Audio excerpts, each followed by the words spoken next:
أهلا بيكم يا صحابي في قناة حواديت أفلام. النهاردة هحكي لكم عن فيلم رعب دراما وفانتازيا من سنة 2019 واللي هيشدك من أول دقيقة. الفيلم اسمه داون. القصة بتبدأ ليلة جمعة، بنشوف بنت اسمها جينيفر قاعدة في مكتبها وبتشتغل لحد وقت متأخر جدا. تاني يوم كان عيد الفالنتاين، وعشان كده جينيفر كانت مسافرة على نيويورك بالطيارة عشان تقابل حبيبها. كتبت له إيميل، بس لأنها كانت عايزة تعمل له مفاجأة ما بعتتوش. خلصت شغلها بسرعة وخرجت من المكتب. في الناحية التانية في راجل اسمه جاي خلص شغله هو كمان ونازل. الاتنين لقوا نفسهم مستنيين الأسانسير في نفس الوقت.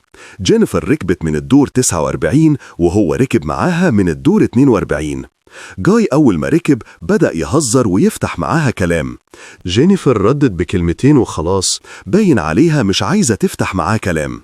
جاي خلاها تبص على رسمة محفورة على الحيطة، وفجأة الأسانسير وقف مكانه. جاي اتوتر وابتدى يدوس على زرار الطوارئ عشان الأسانسير يتحرك، بس ما حصلش أي حاجة.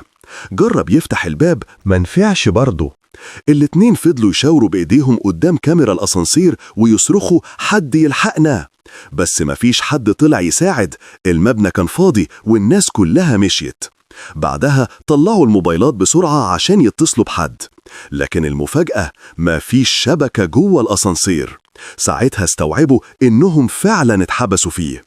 جينيفر اتوترت جامد لأنها قبل كده اتحبست في أسانسير 4 أيام كاملة، والمصيبة الأكبر إنها كان لازم تسافر الليلة على نيويورك. ما بقاش قدامهم حل غير إنهم يقعدوا جوه ويستنوا حد ينقذهم. جينيفر بدأت تفتح كلام. أنا بشتغل هنا مشرفة حسابات. جاي رد، أنا لسه جديد هنا، منضم من كام يوم بس. بعد شوية فكروا، يا ترى الأسانسير ده ليه مخرج طوارئ فوق؟ جاي قال لها اطلعي على كتفي يمكن تلاقي فتحة. جينيفر حاولت تطلع، مفيش فتحة. الأسانسير مقفول تماما، يعني مفيش أي طريق يخرجوا منه. عدى عليهم حوالي ساعة وهم محبوسين. قالوا خلاص يلا نتعرف على بعض بالأسامي. جينيفر، أنا عطشانة جدا. جاي على طول طلع إزازة مية من شنطته واداها لها. بعد شوية جينيفر قالت يعني احنا كده محبوسين 4 أيام كاملة، مفيش حد هيجي المبنى قبل كده. بدأت تحس إنها محتاجة الحمام واتكسفت تعمل كده قدامه. جاي ضحك وقال لها إيه يا بنتي، عادي جدا، كلنا بني آدمين. جاي مد إيده واداها ترمس فاضي وقال استعمليه. جينيفر ما كانش عندها حل تاني، بس قبل ما تبدأ قالت له لف وشك واقفل عينيك وسد ودانك. بعدها قامت ناحية الحيطة وعملت رسمة البنت. مرت الساعات وهم محبوسين وقالوا طب نلعب لعبة ونضيع وقت. جينيفر، عندك حبيبة أو صاحبة ممكن تاخد بالها إنك مختفي وتيجي تدور عليك؟ جاي، أنا لسه جديد ومحدش حتى عارف إني بشتغل هنا. جينيفر، وأنا كمان ما عنديش حد، كنت مسافرة نيويورك عشان أقابل حبيبي بس الطيارة راحت عليا.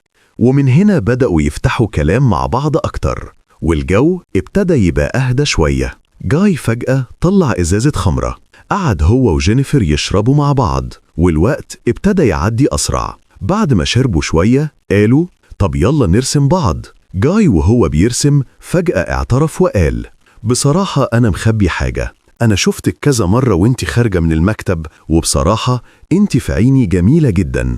جينيفر وشها احمر واتكسفت. بعدها وروا بعض الرسومات.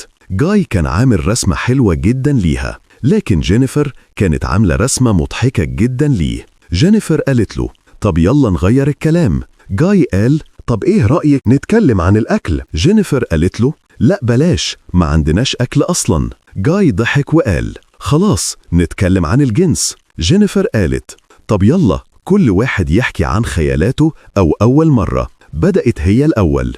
وأنا عندي 19 سنة عملت علاقة لأول مرة مع حبيبي في مكتبة الكلية. جاي كمل وقال وأنا كنت بشتغل في مكتب وكان في بنت جميلة جدا، وأول مرة عملت معاها علاقة كانت في العربية.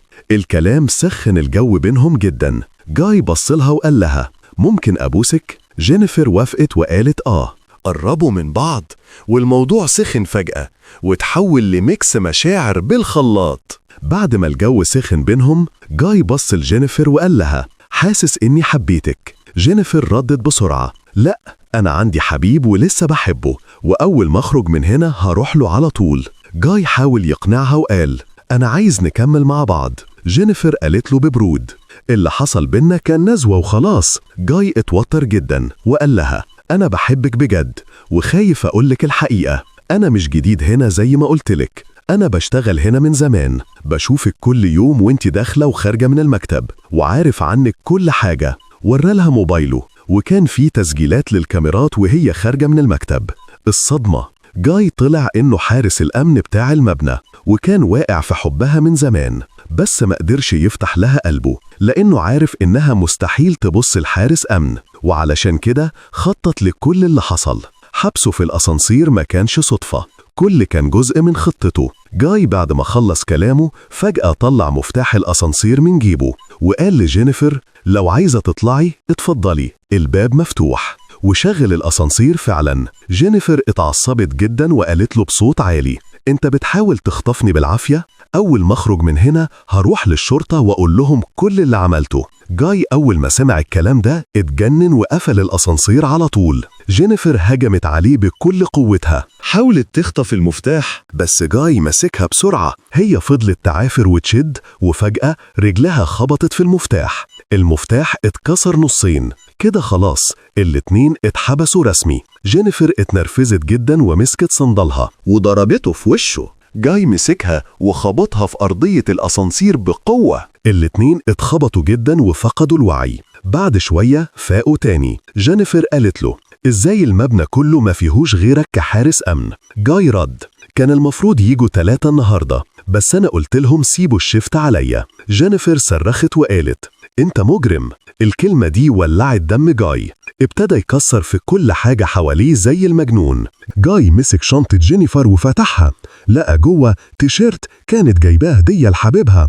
من غير ما يفكر لبس التيشيرت كأنه بتاعه، وبعدين لقى علبة صغيرة. بص لجينيفر وقال لها: افتحي العلبة دي. جينيفر فتحت العلبة وطلعت منها سيجار وولاعة. جاي مسكهم وقعد قدامها يشرب السيجار بهدوء، عامل نفسه بيتحداها. جينيفر وشها اتغير وخافت جدا، قعدت ساكتة في ركن الأسانسير من غير ما تنطق. جاي في دماغه قال: أكيد أي أسانسير لازم يبقى له مخرج من فوق. ابتدى يطلع وفعلا لقى مخرج فوق.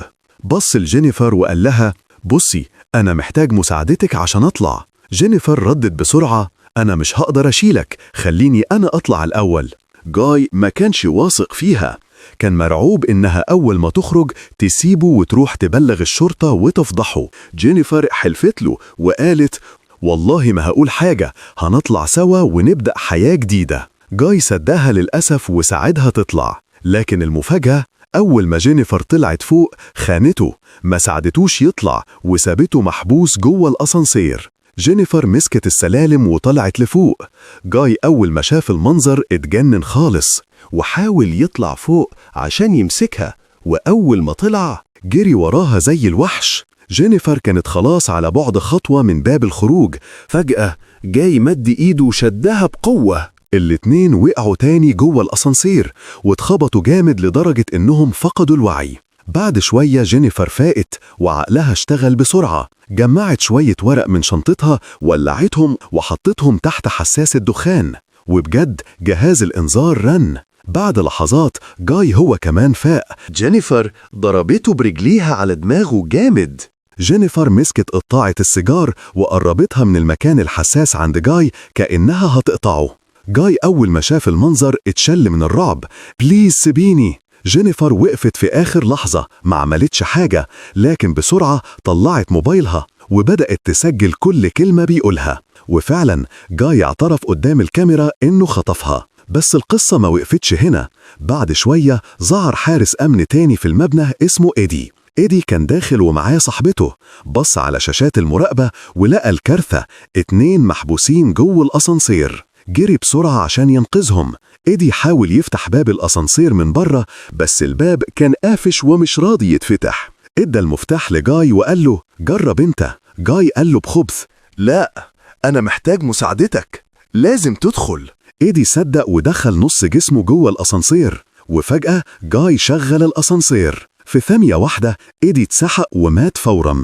جاي بعدين جر جثته ورماها في شنطة العربية، وبعدها طلع على أوضة المراقبة وقعد يمسح كل تسجيلات الكاميرات اللي باين فيها المصيبة. بس القصة ما خلصتش هنا. صاحبة إيدي رجعت للمكان. جاي لمحها فجأة، جري وراها من غير تفكير، ومسكها وقتلها هي كمان من غير أي رحمة. بعدها جاي شد جينيفر بالقوة وركبها في العربية بالعافية. ساق بيهم لحد ما وصل لمكان فاضي ومهجور، وابتدى يرش عليهم بنزين وكأنه ناوي يولع فيهم، لكن فجأة ملاقي جينيفر بتخبطه على دماغه. بعد كده خدت العربية منه وجريت بعيد وهي سايقة، وفجأة رجعت العربية لورا بسرعة جامدة جدا. خبطته بالعربية خبطة جامدة جدا خلته يتصاب إصابة جامدة جدا. جينيفر طلعت السيجار اللي كان معاه ولعته ورمته عليه. النار مسكت فيه بسرعة لحد ما اتحرق قدامها ومات. وهنا الفيلم يخلص بنهاية نارية. لو عجبتكم الحدوتة ما تنسوش تدوسوا لايك وتشتركوا في القناة. استنوني في الفيديو الجاي. سلام.